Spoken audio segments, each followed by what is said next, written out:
Nauka inspiruje. Podcast Uniwersytetu Łódzkiego. Cześć, zapraszam do wysłuchania podcastu Nauka inspiruje, audycji, w której odkrywamy różnorodny świat nauki dzięki rozmowom z wyjątkowymi naukowcami i naukowczyniami Uniwersytetu Łódzkiego. Ja nazywam się Michał Gruda i zajmuję się popularyzacją nauki na Uniwersytecie Łódzkim, a jesteśmy teraz w studiu Radia Łódź i wraz ze mną jest Joanna Karp. Dzień dobry. Dzień dobry.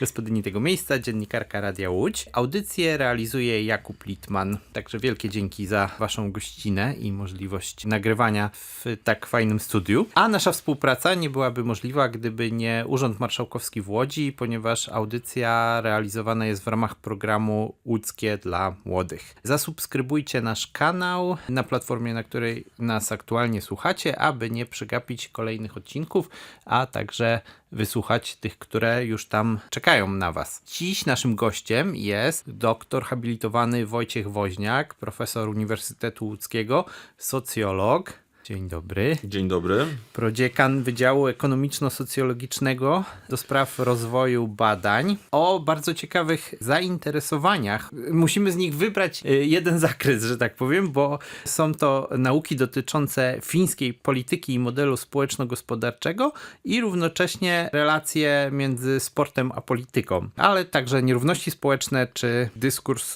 publiczny. I równolegle nasz rozmówca w tych dwóch tematach, czyli relacjach ze sportem a polityką i o fińskiej polityce, wydaje książki i tutaj część pewnie słuchaczy będzie wiedziała o tej najbardziej popularnej i najsłynniejszej, czyli wydanej w 2022 roku wydawnictwem Uniwersytetu Łódzkiego książce Państwo, które działa, o fińskich politykach publicznych, tutaj o dwuznacznym tytule.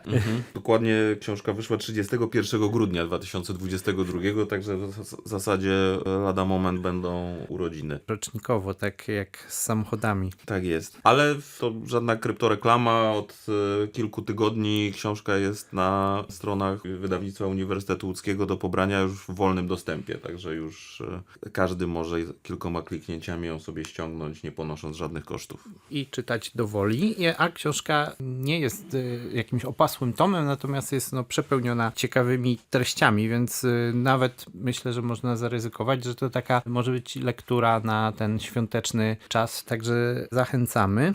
Tak kończąc już przedstawienie profesora Wojciecha Woźniaka, dopowiem też, że w 2022 na 2023 spędził ten rok akademicki pracując na Uniwersytecie w Helsinkach w ramach stypendium imienia Beckera Narodowej Agencji Wymiany Akademickiej, gdzie właśnie kontynuował badanie fińskich polityk publicznych. No i Wojciech jest jednym z największych ekspertów od Finlandii w Polsce, nie boję się tego powiedzieć. Dużym też doświadczeniem popularyzacji tej wiedzy występuje w licznych audycjach radiowych, a także wypowiada się po prostu, kiedy tylko potrzeba zasięgnięcia jakiejś wiedzy o Finlandii. No i właśnie o Finlandii będziemy dzisiaj rozmawiać, a to dlatego, że Finlandia po agresji Rosji na Ukrainę weszła do NATO i z jednej strony NATO zyskało kilka tysięcy kilometrów. 1341 albo 1343.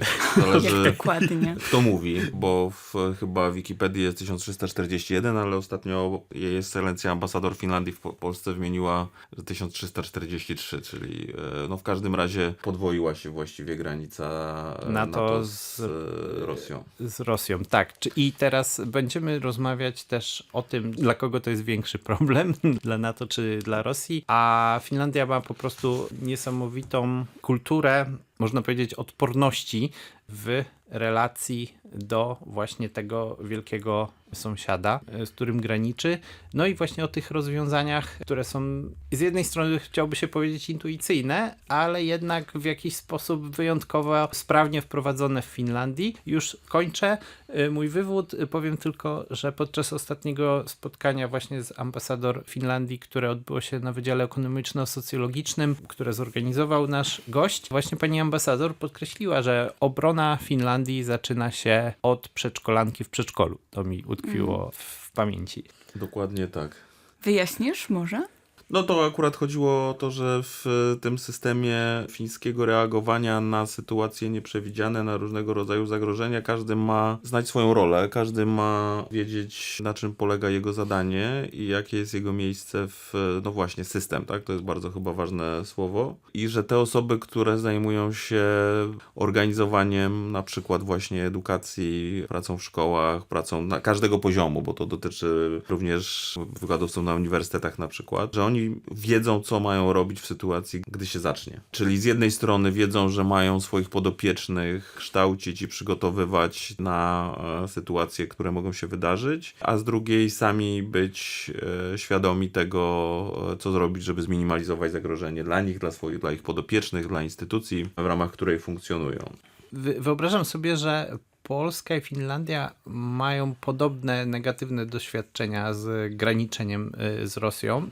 Natomiast właśnie zupełnie dwa różne podejścia wstąpienia do NATO. Nam bardzo zależało, żeby do tego NATO wstąpić w najszybszym możliwym momencie, no i to się udało w 1999 roku. Natomiast Finlandia czekała aż do 2022 roku i wcale się nie śpieszyła. Dlaczego tak było i dlaczego taka nagła zmiana jednak tam zaszła?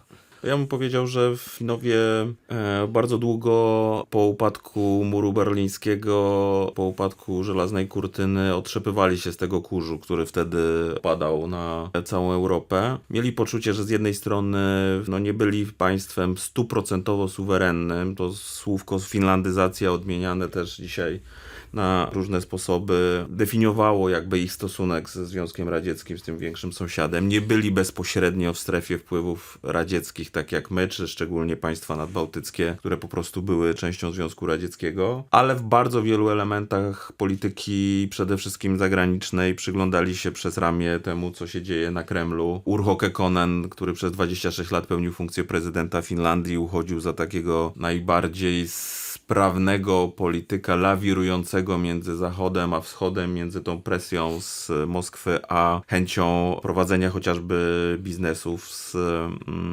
Europą Zachodnią. I kiedy Związek Radziecki upadł, to był duży szok dla fińskiej gospodarki. Natomiast Finlandia, można powiedzieć, że miała już w szufladzie napisany wniosek akcesyjny do Unii Europejskiej. I to była pierwsza jakby taka naturalna, dyplomatyczna droga. Zbliżenie z Zachodem gospodarcze. Już wcześniej Finlandia była członkiem tej europejskiej strefy gospodarczej.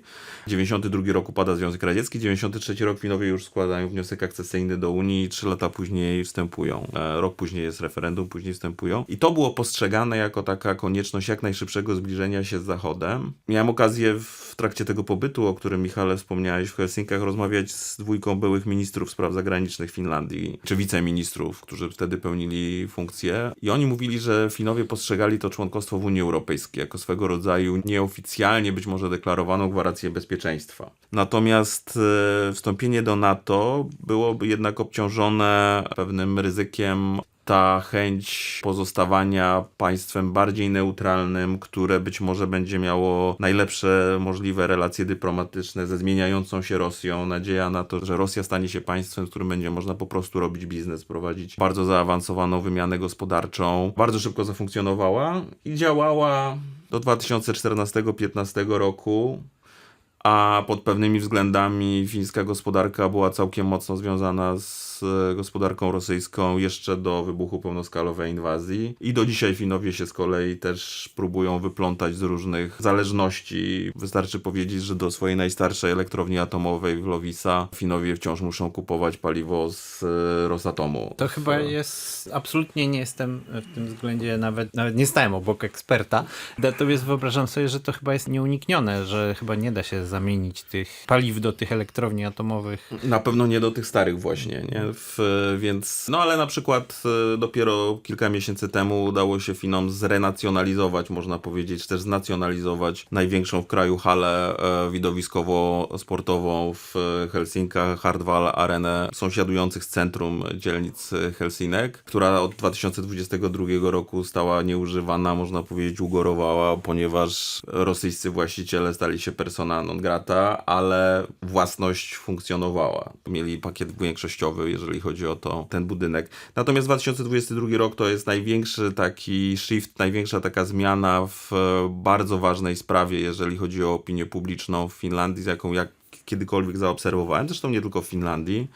W ciągu miesiąca po rozpoczęciu pełnoskalowej inwazji Rosji w Ukrainie z około 40-45 może procent zwolenników członkostwa Finlandii w NATO. Finlandia stała się najbardziej entuzjastycznym krajem, który domaga się członkostwa w NATO. 80 ponad procent. Do dzisiaj 80 ponad procent Finów uważa, że Sojusz Północnoatlantycki jest tym miejscem, gdzie Finlandia powinna być i dbać o swoje bezpieczeństwo. A w liczącym 200 osób w parlamencie fińskim było bodajże 6 głosów przeciw, kiedy decydowały się losy ustawy uprawniającej fiński MSZ i prezydenta do rozpoczęcia starań akcesyjnych. Także ta zmiana była bardzo mocna i była świadectwem tego, że do pewnego stopnia i fińskim politykom, i fińskiemu społeczeństwu w pełnej skali jakby ukazało się, jakim krajem jest Rosja i że zarówno fińscy politycy, jak i wielu ludzi, z którymi miałem okazję w Finlandii rozmawiać, mówi, że byliśmy bardzo naiwni po prostu. Sanna Marin, która pełniła funkcję premierki w momencie w inwazji pełnoskalowej, powiedziała, że trzeba było słuchać naszych sąsiadów z Estonii, Litwy, Łotwy, z Polski, bo chyba jednak trochę lepiej rozpoznawali tę sytuację. Także to członkostwo w NATO udało się zorganizować w ciągu roku praktycznie. Też ten najszybszy proces akcesyjny w historii w ogóle sojuszu. Przy bardzo bliskiej współpracy premierki, prezydenta, który jest współodpowiedzialny za dyplomację w fińskiej konstytucji i fiński MSZ, ogarnęli to najszybciej jak się dało. Czy ja mogę wrócić do wcześniejszego pytania, które mi się nasunęło? Mam też do tego procederu, ale zacznę od wcześniejszego. Czy ja dobrze zrozumiałam, że społeczeństwo na takim nawet najmłodszym etapie jest przygotowywane? To nie Przygotowywanie, może to nie użyję jest tego słowa. przygotowywanie takie, jakie nie do znamy armii. z amerykańskich szkół na przykład, gdzie również właściwie w podstawówkach, w przedszkolach być może też szkoli się uczniów, jak się zachować w trakcie inwazji szkolnej, strzelaniny i jakieś masakry, które się tam regularnie zdarzają, ale takie przygotowanie na bardzo podstawowym poziomie do tego, żeby sobie poradzić po prostu z trudnościami różnego typu w szkole podstawowej, nie wiem, nauka jak zorganizować kemping pod gołym niebem, niezależnie od tego, jaka jest pora roku, a wiadomo, że w Finlandii ta pora roku chłodniejsza jest naprawdę wciąż, mimo zmian klimatycznych, bardzo wymagająca. Jak sobie poradzić w różnych sytuacjach, to tam jest po prostu. Ale to chyba też właśnie chodzi też o to, o samo przygotowanie jakieś preperskie czy fizyczne, ale o budowanie zaufania od najmłodszych lat. Oczywiście, tak. To w ogóle jest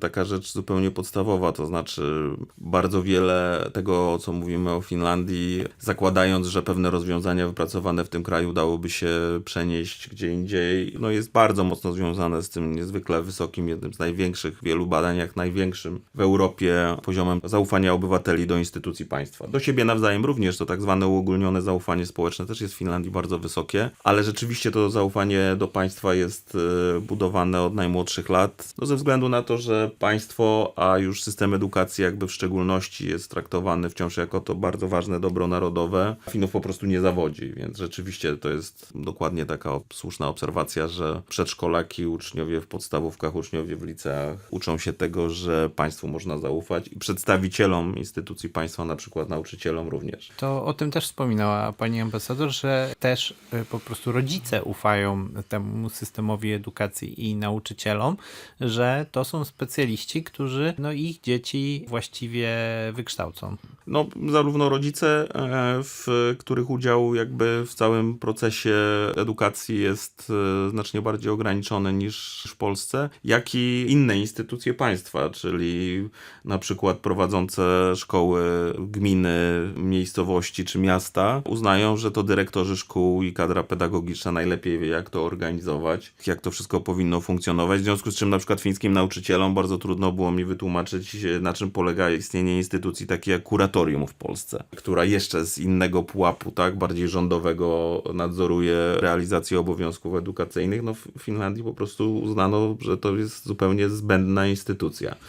Więc nauczyciele i lokalni urzędnicy zajmujący się edukacją mają tutaj pełną decyzyjność. Dla mnie takim wyrazem tego zaufania i takim malutkim może szoczkiem kulturowym to było, kiedy pojechałem, właśnie będąc na studiach, czyli to było dobre 20 lat temu, tak właściwie turystycznie do Finlandii, ale odwiedziłem tamtejszy uniwersytet w Tampere i prosta rzecz, po prostu odwieszanie kurtek, tak jak to już teraz się odbywa u nas, czyli możemy sobie spokojnie powiesić kurtkę i nikt jej nie pilnuje i mamy pewność, że raczej nikt z nią nie wyjdzie, czy właśnie z uczelni, czy z jakiegoś innego miejsca, no to dla mnie to wtedy, te 20 lat temu, no to było spore zaskoczenie.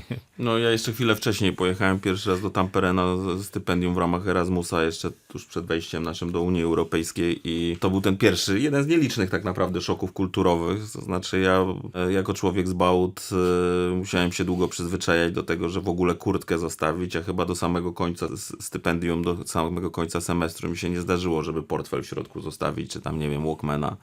To jest właśnie z kolei część tego uogólnionego zaufania społecznego do innych ludzi. Nie tylko do instytucji, ale tego, że generalnie ludziom możemy ufać. Na przeciwnym krańcu w badaniach socjologicznych tego zjawiska niestety lokują się również Polacy, gdzie wśród nas jest bardzo znaczący odsetek tych, którzy uważają, że nigdy nie można być zbyt ostrożnym w kontaktach z innymi ludźmi, więc trzeba się pilnować swoich kurtek też cały czas właściwie. I to zaufanie także jakoś się przeniosło na to zaufanie NATO do Finlandii, tak, że ten proces akcesyjny mógł być tak szybki. No to jest też taki temat, o którym nie miałem pojęcia wcześniej, kiedy właśnie na stypendium w Helsinkach robiłem wywiady z fińskimi politykami na potrzeby swoich badań. Rozmawiałem trochę też o tych wątkach i słyszałem od niektórych polityków, którzy też tematem dyplomacji się zajmowali, czy również polityki obronnej. No tak naprawdę to współpraca Finlandii z NATO była bliższa niż jakby opinia publiczna sobie zdawała z tego sprawę, że kompatybilność sprzętowa była bardzo wysoka, że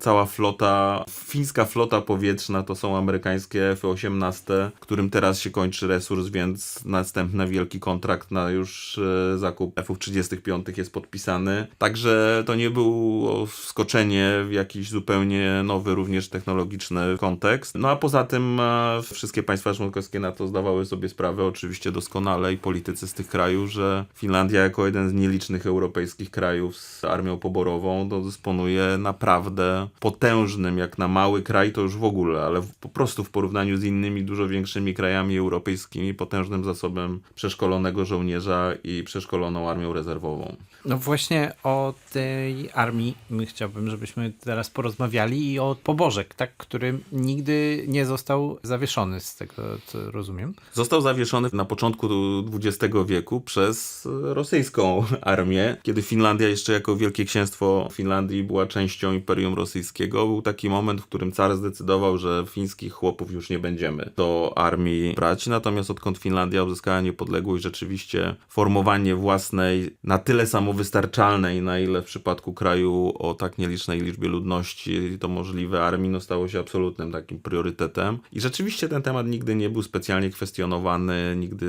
nie podnoszono w momencie, kiedy inne kraje europejskie przechodziły na armię zawodową i rezygnowały na mniejszą lub większą skalę z poboru. Ten temat właściwie się w Finlandii nie pojawiał. Tak? Nawet sprawdziłem dane dla ubiegłego roku. W 2024 roku 76% mężczyzn w wieku lat 18 zostało powołanych do służby. Także reszta to były osoby, które zostały z przyczyn zdrowotnych zwolnione ze służby lub około zawsze co roku 2-3% decyduje się na służbę zastępczą, która jest bardzo łatwo dostępna też. Jeżeli ktoś woli w inny sposób niż z bronią w ręku służyć swojemu państwu, czyli na przykład pracować w szpitalu, pracować w jakichś instytucjach pomocowych, to jest to dostępne. Zdecydowana większość fińskich mężczyzn ma za sobą doświadczenie 6, 9 lub 12-miesięcznej służby wojskowej. To trochę zależy od wieku, specjalizacji, tego do jakiej jednostki się trafi i jakie są potrzeby aktualne w Finlandii. Także ponad 30 000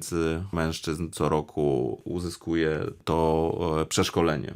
To moje pytanie będzie takie bardzo ogólne, ale mówimy o tym wysokim zaufaniu obywateli. Mówimy o tym, że ta armia jest bardzo duża tak w skali tego kraju. Czy można powiedzieć, że Finlandia jest krajem bezpiecznym?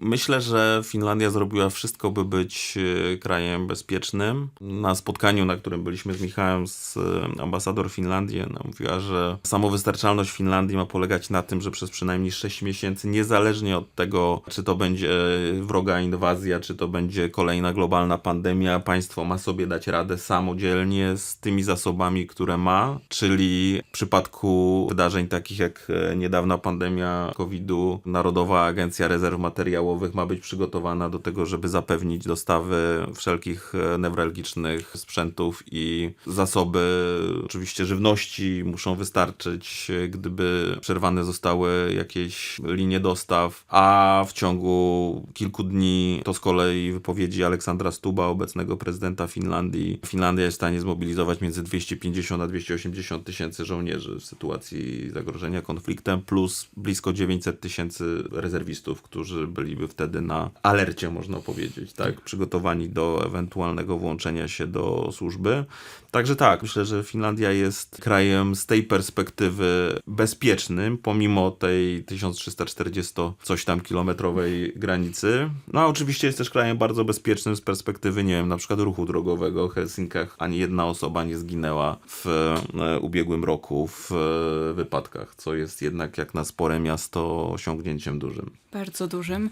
To ja jeszcze tutaj dopytam, pozostając właściwie cały czas w tym temacie bezpieczeństwa, to tak zastanawiam się też, obywatele jakiego kraju wybierają do życia właśnie Finlandię? Tak najczęściej. Jeżeli chodzi o imigrantów, Oj. którzy by chcieli przyjechać i zamieszkać w Finlandii? Tak, najbardziej o tym myślę.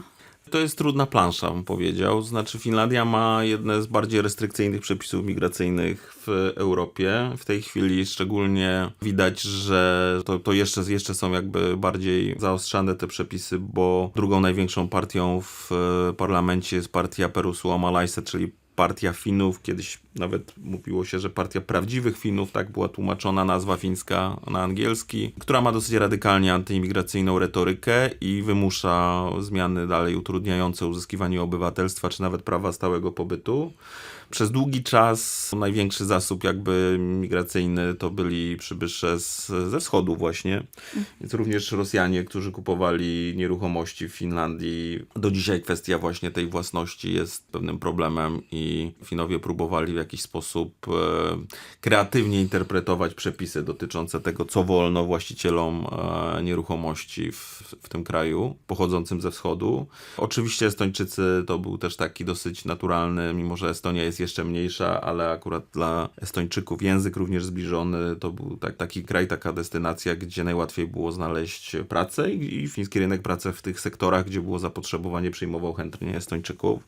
A bardzo otwarta przez lata była Finlandia, jeżeli chodzi o właśnie swój system edukacji, czyli przyjeżdżanie na uniwersytety, korzystanie z tych dobrodziejstw fińskiego systemu edukacji było stosunkowo dostępne i to naprawdę z całego świata ludzie przyjeżdżali. Jak mieszkałem wtedy na Erasmusie w akademiku w Tampere, po drugiej stronie ulicy była siedziba Centrum Badawczo-Wdrożeniowego Nokii, która była wtedy u szczytu swojej potęgi, no to tam było na przykład mnóstwo przybyszów z Chin, Japonii, tych rozwijających się krajów azjatyckich, którzy próbowali się dowiedzieć, jak to jest możliwe, że europejska Dolina Krzemowa powstaje w takim kraju jak Finlandia właściwie, który się nigdy wcześniej nie kojarzył z nowymi technologiami, ani z jakąś specjalną kreatywnością, a tu nagle właśnie w takim kraju powstała marka taka jak Nokia, która wtedy miała rozpoznawalność na poziomie Toyoty czy McDonald'sa i firma produkowała najwięcej po prostu telefonów komórkowych w tym momencie na świecie. Nie? Ale dzisiaj trudno mi powiedzieć, z jakiego kraju byłoby najwięcej tych przybyszów, bo generalnie raczej nie ma ich zbyt wielu i są raczej punktowo zatrudniani w tych sektorach, w których są deficyty na rynku pracy. To w sumie jest interesujące też w kontekście Szwecji i my jako Uniwersytet Łódzki mamy dosyć dobrą współpracę, dobry kontakt właśnie i z Finlandią i ze Szwecją. Ja w tym roku miałem przyjemność być w Malmö w Szwecji, a wcześniej właśnie ta współpraca z Tampere, nie wiem czy ona nadal jest kontynuowana, ale przez lata była. Tampere, Turku, nasz wydział ma współpracę też z Uniwersytetem w Turku, bardzo, bardzo mocną też uczelnią, jeżeli chodzi o nauki społeczne. Natomiast chodzi mi właśnie o jakby strukturę ludnościową tych miast, bo Malmö właściwie jest takim właśnie multikulturalnym miastem, które składa się z, no już chyba w ponad połowie z imigrantów, czyli rozumiem, że właśnie w tych fińskich miastach tak nie jest. Nie, Finlandia miała znacznie bardziej restrykcyjną politykę migracyjną zawsze i na dobre i na złe. To znaczy pewnie dopływ również do tych zawodów wymagających wysokich kwalifikacji ekspertów z zagranicy był mniejszy niż te firmy, które działają w tej branży, na przykład w IT by chciały. Do dzisiaj przedstawiciele największych firm z branży właśnie nowych technologii w Finlandii narzekają na tę politykę migracyjną, która utrudnia im na przykład zatrudnianie, headhunting dobrych absolwentów z innych krajów. No ale właściwie też poza przybyszami z Rosji, poza tym, że Finlandia w 2015 roku w ramach tego unijnego paktu migracyjnego jednak przyjęła 32 000 imigrantów z Bliskiego Wschodu, z Syrii, przyjęła na początku lat 90. znaczną grupę imigrantów z Somalii, to na pewno to nie jest ta skala wielokulturowości, z którą mamy do czynienia w szwedzkich miastach. To jednak jest inna historia, a i tak Finlandia w ciągu 20 kilku ostatnich lat zmieniła się bardzo kilkakrotnie, tylko pamiętajmy, z bardzo niskiego pułapu. Wzrosła liczba imigrantów mieszkających na stałe w tym kraju, więc oczywiście chociażby politycznie to jest też temat problematyczny i oczywiście są ugrupowania takie jak wspomniane Perussuo Malaiset, które kapitalizuje na niechęci do tych imigrantów swoje poparcie polityczne. I tak strzelam, że na pewno te argumenty, że imigranci zabierają pracę Finom są powszechne, chociaż z strony pracodawców są oni pożądanymi pracownikami. Absolutnie, no to jest wiadomo, że to są imigranci Schrödingera. Z jednej strony żyją z socjalu, który należy się Finom, a z drugiej tym, że Finom zabierają pracę. Faktem jest, że sytuacja gospodarcza w Finlandii nie jest w tej chwili najlepsza i poziom bezrobocia jest najwyższy od chyba 12 lat, ale prawda jest taka, że są też na rynku pracy obszary, gdzie pracodawcy by bardzo chętnie zobaczyli większą liczbę rąk do pracy z zagranicy. A jaki jest ten poziom bezrobocia? I z czego wynika? Czy jesteśmy w stanie to zdiagnozować?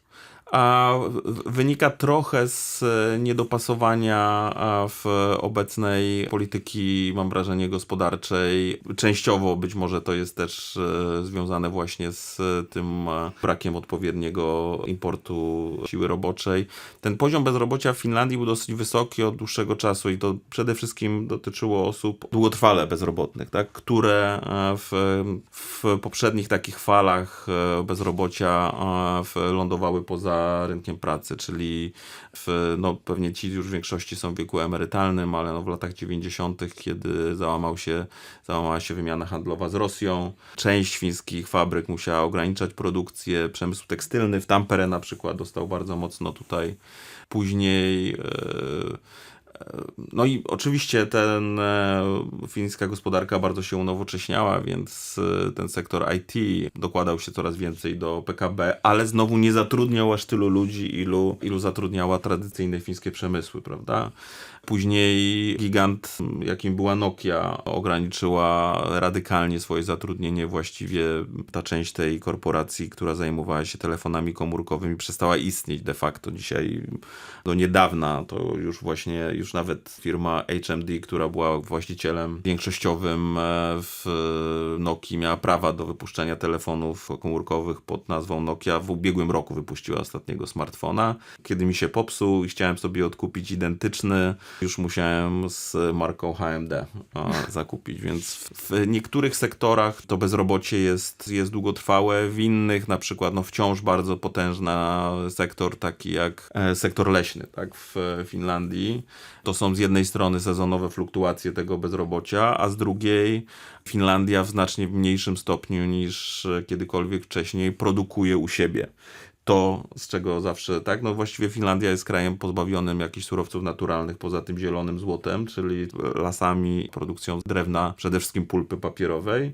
W tej branży bardzo znacząco ograniczono produkcję. Większość tych korporacji, które eksploatują fińskie lasy, eksportują po prostu na zewnątrz towar, który jest przetwarzany gdzie indziej. Także ten spadek zatrudnienia tutaj też był bardzo widoczny. Musiałbym sprawdzić, jaki jest teraz poziom bezrobocia, ale na pewno jest bliski 10%, czyli jak na obecną europejską sytuację to całkiem wysoki. I w takim razie wracając... 9,6. No tak, właśnie. czyli jednak w Polsce już dawno nie widzieliśmy. Dokładnie. Na szczęście takiego. Dokładnie, tak. Natomiast to też jest newralgiczny bardzo element fińskich debat politycznych. Obecnie rządząca koalicja, z jednej strony ta partia nacjonalistyczna, z drugiej strony taka partia bardzo mocno liberalna gospodarczo, prawicowo i liberalna gospodarczo, partia koalicyjna Kokoomus, która jest większościowym partnerem w rządzie. Definiowali, obejmując władzę 2,5 roku temu chyba, że największym problemem, jeżeli chodzi o bezrobocie, jest zbyt hojny socjal, zbyt wysokie zasiłki.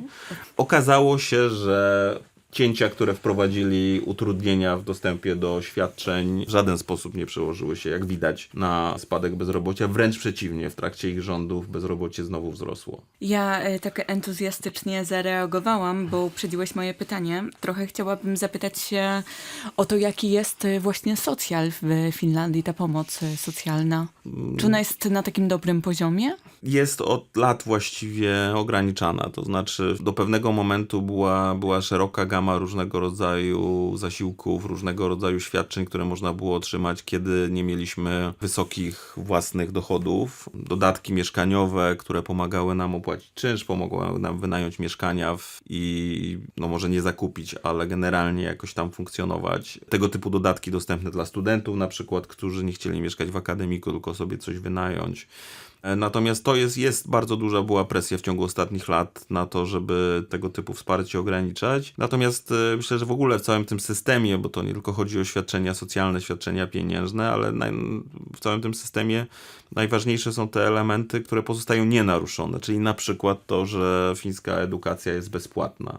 Całkowicie bezpłatna, to znaczy dzieci, które chodzą do szkół, mogą liczyć na bezpłatny posiłek, na bezpłatne podręczniki, na bezpłatny transport do szkół, że państwo fińskie wciąż dba bardzo mocno, żeby jakość edukacji, jakość tej usługi edukacyjnej, która jest dostępna w szkołach, była taka sama, niezależnie od tego, czy mieszkamy w centrum Helsinek, czy w Inari, 350 km za kołem podbiegunowym, gdzie też miałem okazję oglądać szkoły i widziałem po prostu, że są wyposażone dokładnie tak samo jak w największej fińskiej metropolii, że możliwość jakby realizowania swoich pasji, sprawdzania się w bardzo różnych obszarach jest dostępna dla uczniów, tak? Czyli, że na poziomie liceum jest sporo przedmiotów fakultatywnych, które pełnią funkcję takiej preorientacji zawodowej, że możemy się sprawdzić, czy w czymś będziemy dobrzy, na przykład, czy może, nie wiem, mamy talenty kulinarne, czy mamy talenty fotograficzne, czy mamy talenty do grafiki komputerowej, już nie pamiętam, chyba w Turku w szkole akurat kiedyś,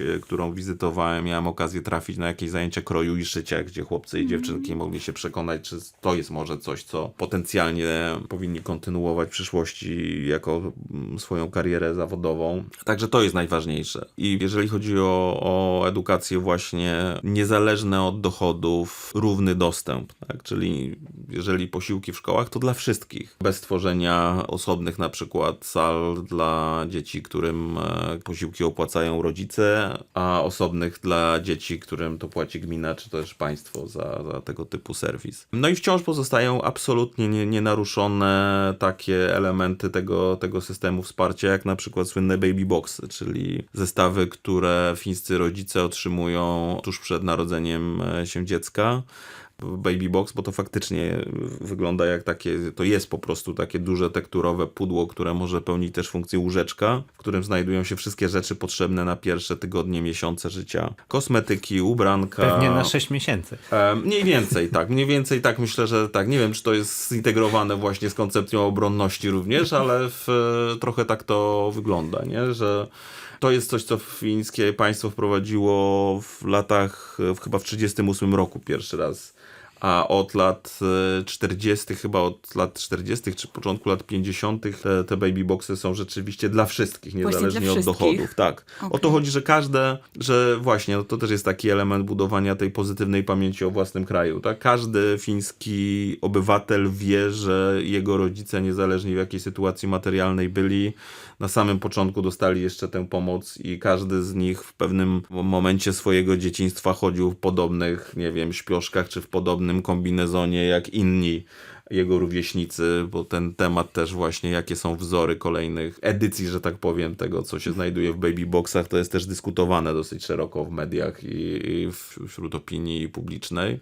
No i generalnie to, co w naukach o polityce społecznej się nazywa uniwersalistyczną polityką społeczną, czyli taką, która ma trafiać do wszystkich, bo tego typu rozwiązania po prostu nie stygmatyzują tych, którzy otrzymują pomoc, że no to wciąż jednak się sprawdza, to wciąż jednak tam funkcjonuje, chociaż dzisiaj, tak jak mówiłem, no presja taka polityczna na to, żeby ograniczać szczególnie te pieniężne świadczenia jest bardzo mocna. Tak pomyślałam, dlatego że tutaj nie ma tej stygmatyzacji, jeżeli mówimy o pomocy. To co tak najbardziej polaryzuje? Polityka właśnie?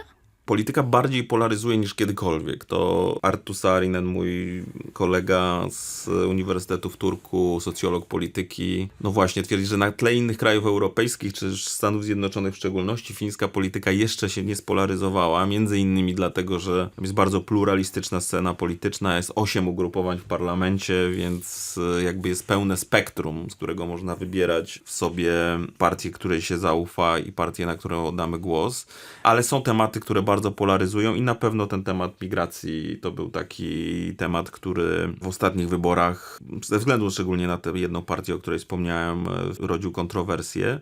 Ale z drugiej strony ta partia bardzo prawicowa, nacjonalistyczna też podchodzi bardzo wybiórczo do tego tematu. Na przykład w odróżnieniu od bardzo wielu innych krajów europejskich, fińska skrajna prawica jest prawicą antyrosyjską. Problem z uchodźcami, problem z imigrantami z innych krajów był bardzo mocno stawiany jako temat do rozwiązania. Natomiast kiedy rozpoczęła się inwazja, przyjęcie kilkudziesięciu tysięcy ukraińskich uchodźców było absolutnie w porządku. A Jussi Halla-aho, czyli ówczesny przywódca tej skrajnie prawicowej partii, tak się przypadkowo składa, że z wykształcenia filolog słowiański, występował w ukraińskim parlamencie po ukraińsku i otrzymał od prezydenta Zieleńskiego jedno z najwyższych odznaczeń narodowych ukraińskich właśnie za wsparcie. Wówczas był marszałkiem parlamentu fińskiego. Na pewno są jakieś takie wątki dotyczące właśnie tego, kto zasługuje na wsparcie i na ile powinniśmy weryfikować, czy ktoś ostatecznie mocno się stara, pracuje, żeby to wsparcie otrzymywać. To jest stały leitmotiv tych takich bardzo liberalnych gospodarczo ugrupowań. I ostatnia rzecz, o której bym pewnie powiedział, to jest wątek. Finlandia się kojarzy jako kraj mocno ekologiczny, najbardziej zielony w Europie, ponad 75% powierzchni to są lasy, ale Finowie mają do tych lasów mocno instrumentalny stosunek. I do całej polityki klimatycznej definiowanej przez lata na poziomie Komisji Europejskiej. Akurat też, kiedy byłem w Finlandii na stypendium, dyskutowano o tej ustawie o bioróżnorodności, o wyjęciu części lasów spod eksploatacji gospodarczej. I nagle się okazało, że zaledwie chyba 1/3 Finów popierała tego typu rozwiązanie, że poza Zielonymi i chyba partią lewicy, najbardziej lewicowym ugrupowaniem, właściwie wszystkie pozostałe partie przyjrzały się swojemu elektoratowi i stwierdziły, no dobra, to nie możemy iść w tę stronę, bo te lasy są dla nas ważne, ale szczególnie być może dlatego nikt nie ma prawa nam mówić, co z nimi robić. Czy wiesz może, trochę też wracając do tematu fińskiej armii, czy można się w fińskie społeczeństwo właśnie wkupić poprzez służbę w armii? To chyba jest rozpatrywane indywidualnie, bo wśród osób, które mogą uzyskać zwolnienie ze służby w armii, są na przykład mieszkańcy Finlandii, które mają podwójne obywatelstwo. Wydaje mi się, że to nie jest jednoznacznie jakoś zdefiniowane. Muszę przyznać, że nie mam tutaj wiedzy, ale wydaje mi się, że jakby posiadanie drugiego obywatelstwa może być problemem, ale jeżeli się wykaże chęć i zgłosimy się na ochotnika, to zapewne zostaniemy przyjęci. Dodać też można, że w tej chwili w Finlandii trwa, no właśnie od chyba 2 lat mniej więcej dyskusja, czy obowiązkiem służby wojskowej objąć również kobiety. Kobiety w tej chwili mogą się zgłosić na ochotnika. Kilka procent w każdym pokoleniu decyduje się na pełną służbę wojskową. Natomiast chyba w Danii już w perspektywie jakiegoś czasu podjęto decyzję o tym, że służba wojskowa ma być obowiązkowa również dla kobiet. W Finlandii przebąkuje się trochę o jakimś referendum w tej sprawie być może. Także ten zasób też jest rozpatrywany jako potencjalnie istotny.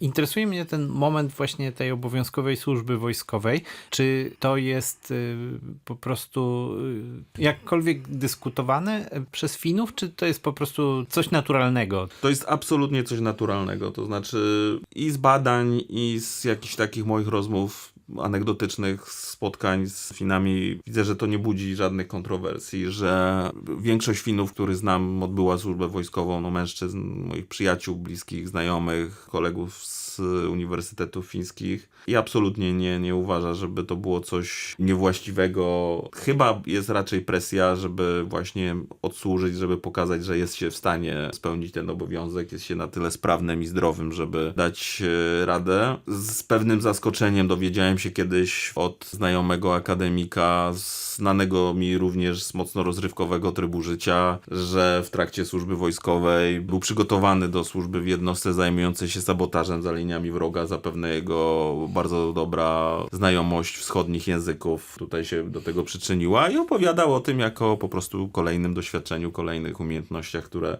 I to już na nabył. tym poziomie tej zasadniczej... Po zasadniczej służbie wojskowej, tym unitarnym okresie, trafia się do jednostki, która już wtedy jakoś tam profiluje nas pod względem umiejętności, predyspozycji. Ważna rzecz chyba też, w ubiegłym tygodniu przeczytałem, że Finlandia planuje rozszerzyć służbę rezerwową do 65 roku życia. W tej chwili żołnierze służby zasadniczej po ukończeniu jej pozostają rezerwistami do 50 roku życia, a oficerowie i podoficerowie do 60. To ma się zmienić do 65 roku życia. I to też jest coś takiego, co Finowie, nawet ci świetnie zarabiający, pracujący w prywatnych firmach, traktują jako właściwie dosyć oczywiste, że są powoływani na ćwiczenia raz na kilka lat, że przez tydzień, 2 tygodnie, no przeważnie to jest tydzień, dostają żołd, który jest znacznie niższy niż gdyby ten czas spędzali w swoim miejscu pracy. I to też jest trochę anegdotyczny dowód, ale to co tutaj obserwuję w ostatnich miesiącach nawet, no że armia jest doskonale zorientowana, kim są, czym się zajmują ci ludzie, których nawet 20 lat temu po raz ostatni miała na jakichś ćwiczeniach. Jeden z moich najbliższych przyjaciół fińskich, kiedy w czerwcu pojechałem do Finlandii, powiedział, że przez pierwszych parę dni nie może się ze mną spotkać, ale nie może mi powiedzieć dlaczego. Kiedy się spotkaliśmy, oczywiście natychmiast się wygadał, że... Zresztą wtedy już wiedział, że może powiedzieć to, że właśnie po 20 latach przerwy został wezwany na tygodniowe przeszkolenie. Jest po 50 ten mój przyjaciel. Z pewną wątpliwością patrzyłem na niego i mówię, i co, kazali ci znowu wejść do czołgu i nim kierować i tak dalej. Ja mówię, nie, już już nie. Natomiast bez szczegółów, ale powiedział mi, że miał generalnie przeszkolenie związane z tym, czym się zajmuje, a zajmuje się, jest informatykiem zajmując się bezpieczeństwem w sieci, bezpieczeństwem serwerów i że na tym się właściwie koncentrowało szkolenie, poza jednym dniem, kiedy przypomnieli im też, którą częścią karabinu się celuje do tarczy czy tam do celu i pokazano im, przypomniano im, jak się obsługuje w podstawowym poziomie broń palną na przykład. Czy wiesz właśnie, jak wygląda taka struktura tej zasadniczej służby wojskowej? Bo przypuszczam, że to jest dobrze i ciekawie zorganizowane. Taką bym tezę postawił. Tam nie ma chyba jakichś szczególnych, fajerwerków. Jest ta unitarka chyba czy 2,5 miesięczna. To jest kilka miejsc w całej Finlandii, gdzie można ją odbyć, po której trafia się do tych wyspecjalizowanych już jednostek, w zależności od tego, do jakiego rodzaju służb zostaniemy zakwalifikowani i tam spędzamy większość służby i do tych jednostek jesteśmy przepisani przez te kilka pierwszych lat po zakończeniu służby, kiedy te przeszkolenia szkolenia dla rezerwistów są organizowane częściej. Nie jest tajemnicą też specjalną, gdzie kto służy. Fińska ambasadorka przypominała, że w ubiegłym roku odbyć wojskową służbę przyjechał do Finlandii Lauri Markkanen, czyli koszykarz z Utah Jazz. Oczywiście jak każdy zawodnik NBA, multimilioner, w tej chwili lider swojej drużyny i lider też będącej coraz lepszą reprezentacji Finlandii w koszykówkę i wszyscy absolutnie wiedzieli, że Lauri przyjeżdża. A oczywiście ani Utah Jazz, ani fińska armia nie zmarnowała szansy na wiralowe tematy w mediach społecznościowych. Łysy Markkanen pojawiał się i na Instagramie fińskich służb zbrojnych i Utah Jazz właśnie. I wiadomo było, w jakiej jednostce na ten unitarny okres się pojawia, a później już jakoś tam chyba mniej się tym media interesowały, natomiast tyle wiem. Później weszła już proza treningów. Pewnie tak. I ja miałem to też taki przykład anegdotyczny, miałem okazję rozmawiać z pewnym Finem, który powiedział mi, że on ma wyznaczoną drogę w lesie i w razie czego on wie, gdzie ma się stawić, gdzie leży odpowiednia broń i po prostu ma za zadanie przez ileś tam miesięcy utrzymać ten fragment drogi. I to jest tyle ile on wie na temat swojej przyszłej służby w razie W.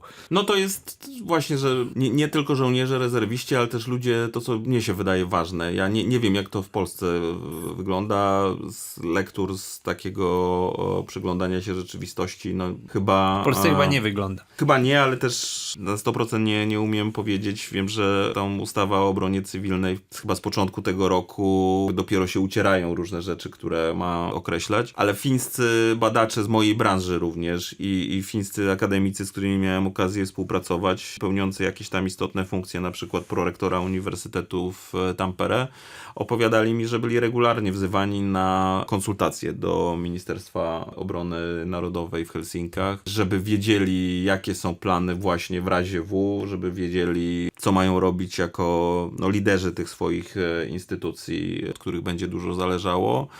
A socjologowie z Uniwersytetu w Helsinkach, na przykład szefowa Instytutu Socjologii Ewa Luhta-Kallio opowiadała o tym, że jako właśnie szefowa socjologii jest też wzywana na takie seminaria po prostu do Ministerstwa Obrony Narodowej, gdzie ona prezentuje wyniki jakichś badań, chociażby dotyczących tego zaufania społecznego, jakichś tam zmian w postawach Finów, a z drugiej strony dowiaduje się różnych rzeczy na temat badań, które MON fiński przeprowadza. Ona akurat nie opowiada o żadnych szczegółach, ale mówiła, że to są niezwykle ciekawe rzeczy po prostu, których można się na tych seminariach nauczyć. I wymiana właśnie między cywilnym uniwersytetem a tymi eksperckimi instytucjami badawczymi związanymi bezpośrednio z armią jest też istotna. No musimy zapytać naszego rektora, czy...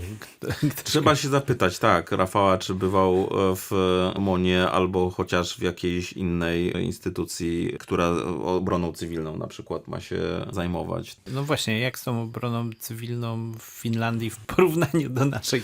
No, nie ma do czego porównywać, ale... Znaczy, po pierwsze, Finlandia zrobiła sobie z tej obrony cywilnej w tej chwili też, pewnie Finowie by twierdzili, że to tak samo wyszło i może tak rzeczywiście jest, że media całego świata się zainteresowały nagle tym, co się dzieje w Finlandii, że kraj jest przygotowany na różnego rodzaju zagrożenia, że w Helsinkach jest więcej miejsc w schronach niż mieszkańców ma to miasto. Jak przyjeżdżają dziennikarze z Guardiana, BBC, New York Timesa, Gazety Wyborczej, to oczywiście są chętni o tym opowiadać i pokazywać, jak to wygląda. Ale rzeczywiście, pod wieloma względami to przygotowanie jest znaczące.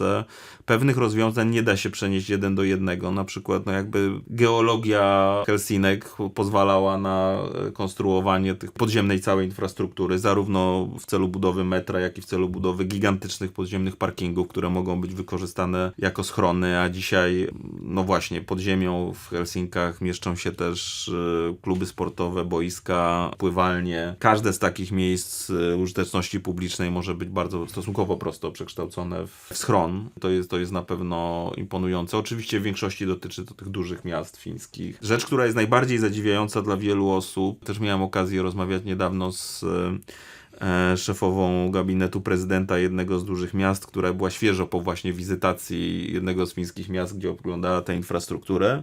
I usłyszała, że fińscy obywatele, fińscy deweloperzy budujący bloki, budujący domki jednorodzinne są zmuszeni do tego, żeby w ramach własnej inwestycji zapewnić dostęp do schronu. I właśnie próbowała sobie wyobrazić, jakby wyglądała jej rozmowa z prezesem jakiejś deweloperskiej firmy, którego próbowałaby zmusić, że jeżeli buduje osiedle na 10 000 mieszkańców, to dla 10 000 osób powinien zapewnić schrony.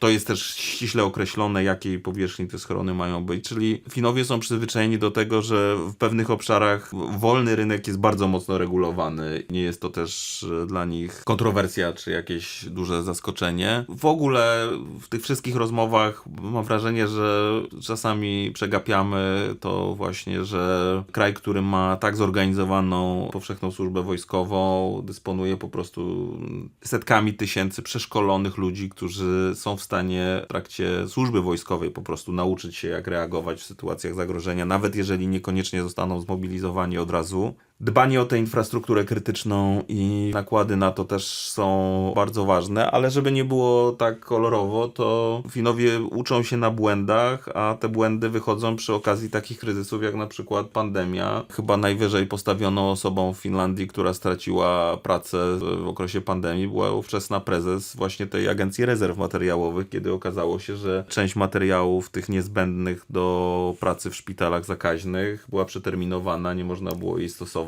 i okazało się, że to był dla Finów też taki trochę szok, że nam się wydawało, że jesteśmy prepersami naprawdę gotowymi na wszystko, a tu się okazuje, że ktoś dopuścił do tego, żeby jednak jakaś tam odporność państwa w zakresie bardzo podstawowym, nie? W trakcie zagrożenia pandemicznego nie była taka, jak powinna być. Natomiast można w dzielnicy Kruununhaka w Helsinkach zwiedzić Muzeum Służby Cywilnej, Muzeum Obrony Cywilnej ulokowane w bunkrze i dosyć łatwo wtedy też jakby zrozumieć, że w sumie w porównaniu, nie wiem, oczywiście z Polską, dotkliwe, nieliczne jednak, jeżeli chodzi o skalę zniszczeń i ofiar, naloty, których Finlandia doświadczyła w II wojnie światowej, to był ten moment, kiedy lekcja musiała zostać odrobiona w bardzo różnych poziomach. Bo to dotyczy oczywiście również z jednej strony tej obrony cywilnej, ale w przypadku Finlandii nie możemy zapominać o tym, że ta obrona stricte militarna, jeżeli można tak powiedzieć, nieprofesjonalnie jest jednak kluczowa, tak? Czyli wyposażenie armii, wyposażenie sił zbrojnych. Tak było w momencie wybuchu wojny zimowej w 1939 roku i tak też jest dzisiaj. Godzina naszego spotkania minęła w ogóle niezauważenie. Tak, to prawda. Będziemy chyba musieli zmierzać ku końcowi, chociaż pytań jest jeszcze cała lista.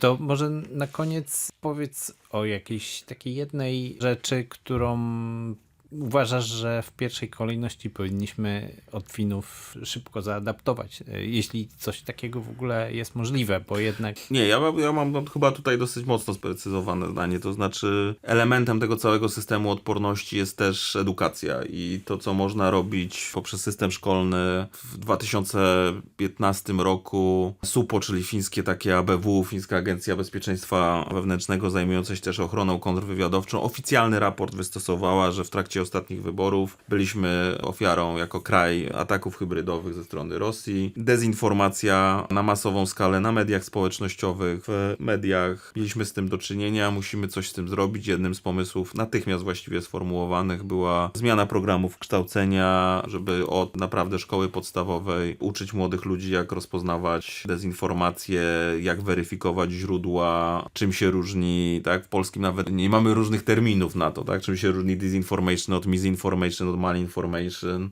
Bardzo duże zaufanie Finów do mediów oczywiście bardzo tu pomogło, ale jednak tego typu działalność, też kontrola mediów społecznościowych, kontrola tego, kto co publikuje i poszukiwanie informacji o tym właśnie, w jakim ewentualnie celu, próba weryfikacji i monitorowania tych, którzy rozsiewają dezinformacje, że to są takie rzeczy, które moim zdaniem są dramatycznie ważne i dramatycznie potrzebne. Jeszcze zanim Finlandia wstąpiła do NATO, to w takich magazynach jak NATO Review czy Foreign Policy, jednym z najważniejszych magazynów o polityce międzynarodowej, pojawiały się teksty, jak to możliwe, że Finlandia radzi sobie z wojną informacyjną ze strony Putina, czy właśnie dla krajów NATO wzory Finlandii, jeszcze w NATO nie będące, jeżeli chodzi o tego typu działalność, są do zaadaptowania. Saara Juntunen, taka fińska badaczka, dzisiaj pracownica Ministerstwa Obrony w Finlandii, wydała książkę Wojna informacyjna, nie wiem, czy wyszła po polsku, na pewno wyszła po polsku książka Jesse Kiarot, Rolę Putina. To są też rzeczy, które bardzo duże zamieszanie w opinii publicznej zrobiły i chyba stopniowo przygotowywały Finlandię na to, co nadeszło ostatecznie w 2022 roku i później, czyli dzisiaj, kiedy no właśnie jako na kraj z największą, najdłuższą granicą z Rosją, Finowie zdają sobie sprawę, że są w trochę innym miejscu niż im się wydawało, że byli przez ostatnie kilkanaście lat. Czyli walka z dezinformacją, w której bardzo ważną rolę będą odgrywały polskie uczelnie, a także media publiczne. Więc dziękujemy bardzo. To jest bardzo dobra konkluzja. Dziękujemy bardzo za niezwykle interesującą rozmowę. Dziękujemy. Dziękuję bardzo. Nauka inspiruje. Podcast Uniwersytetu Łódzkiego.